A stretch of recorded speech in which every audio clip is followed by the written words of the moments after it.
राधानगरी तालुक्यातील तुरुंबे गाव कुस्ती पंढरी म्हणून ओळखले जाते.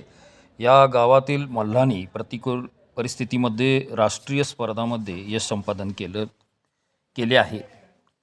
याच परंपरेला अनुसरून बेळगाव येथे होणाऱ्या राष्ट्रीय डॉज बॉल स्पर्धेमध्ये महाराष्ट्र संघाने विजेतेपदासाठी ताकदीने लढावे असे आवाहन जिल्हा परिषद सदस्य अरुण जाधव यांनी केले.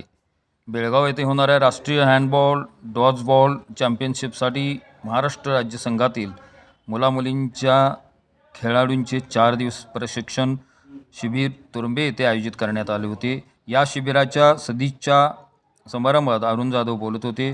तामिळनाडू येथे पार पडलेल्या राष्ट्रीय स्पर्धेत वारके विद्यालयाच्या खेळाडूंनी मिळवलेल्या यशाचा त्यांनी गौरव केला.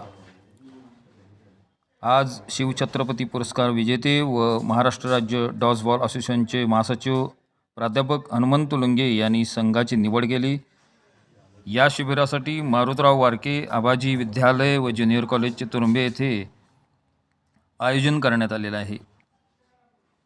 यावेळी अरुण जाधव, प्रशिक्षक संस्कार हरुगळे, निशांत गायकवाड, स्वीकार हरुगळे, प्रसाद दुमाले, वेदिका आबदार, वेदिका पाटील, हर्षवर्धन भोईटे, निवड झालेल्या संघातील खेळाडूंचा सत्कार करण्यात आला. या कार्यक्रमाचे आभार प्रदर्शन आर.बी. कांबळे यांनी केले.